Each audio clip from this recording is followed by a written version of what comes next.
Hello bachcho, let's read this question. The question says that point P lies on the axis of a dipole. If the dipole is rotated by P anticlockwise, the electric field vector E at P will rotate by 90 degree clockwise, 180 degree clockwise, 90 degree anticlockwise और none of these. तो सबसे पहले हम discuss कर लेते हैं यहाँ पे की कंसेप्ट।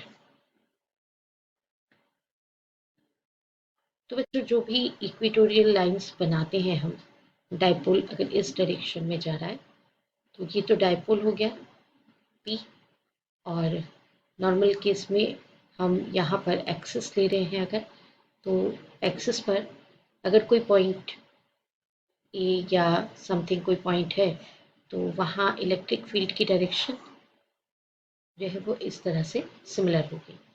क्योंकि यहाँ पर रोटेशन की बात की है तो हमें पॉइंट ए पर इलेक्ट्रिक फील्ड किस तरह से रोटेट हो रहा है वो हमें कैलकुलेट करना पड़ेगा। इफ़ अगर हम ये डाइपोल पी को क्या कर देते हैं, रोटेट कर देते हैं। तो अभी तो हमने ये प्रीवियस डायरेक्शन कंसीडर किया है। ये हमारा की कंसेप्ट है कि अगर इन केस हम डाइपोल को एक्स एक्सिस के डायरेक्शन में लें तो किसी भी ऑब्जर्वेशन पॉइंट पी पर इलेक्ट्रिक फील्ड जो है वो सिंपली इस डायरेक्शन में होगा। ये प्रीवियस कंडीशन है। आइए अब देखते हैं सॉल्यूशन।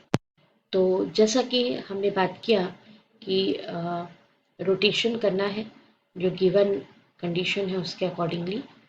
तो देखिए बच्चों, क्या है कि जो रोटेशन की बात कही है ये है पी का डायरेक्शन या किसी भी पॉइंट पी पर डायपोल का डायरेक्शन, और डायपोल को हमने क्या कर दिया है, रोटेट कर दिया है। एक्सिस पर पॉइंट पी है, ये यहाँ पर ये जो पॉइंट है इसको पॉइंट पी बताया गया है कि एक्सिस पर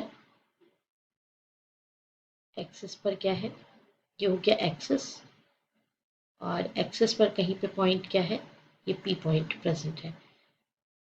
तो point P is present axis of dipole and if dipole is rotated bye 90 degree, इसको हमको 90 डिग्री से रोटेट करना है। तो 90 डिग्री से रोटेट करने का मीन्स ये हुआ कि अब आप इसको इस डायरेक्शन में लेकर के आ रहे हैं, तो ये 90 डिग्री हो गया। 90 डिग्री पे आपने रोटेट कर दिया। इसको 90 डिग्री पे रोटेट करेंगे तो एक्चुअली में ये इस डायरेक्शन में इलेक्ट्रिक फील्ड था, तो इलेक्ट्रिक फील्ड का जो डायरेक्शन है वो भी रोटेट हो जाएगा, राइट। ये यहाँ पर की एक्सिस पर जो डायपोल मोमेंट है ना, वो तो इस डायरेक्शन में है। एक्सिस पर डायपोल मोमेंट इस डायरेक्शन में होगा, this is the dipole moment, और फील्ड जो है वो अपोजिट डायरेक्शन में होगा। तो देखिए ये हमने कौन सी डायरेक्शन में इसको मूव ऑन किया है, एंटी क्लॉकवाइज।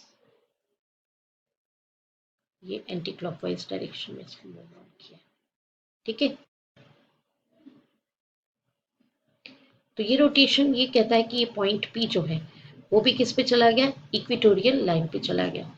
तो after rotation bye 90 degree anti clockwise, point P approaches to equatorial line, ठीक है, and therefore E rotates by 90 degree clockwise। ये जो है ये इसको इधर क्लॉकवाइज रोटेट होगा। तो क्लॉकवाइज रोटेशन मतलब ये वाला रोटेशन। तो ई अगर प्रीवियसली इस लाइन पर है, इस तरफ है, तो वो रोटेट होगा 90 डिग्री से और इस तरफ आ जाएगा। तो ये 90 डिग्री पे ये रोटेशन होगा। तो आइए देखते हैं कौन सा ऑप्शन करेक्ट है। Option A is right option. I hope you understood it well. Best of luck, thank you.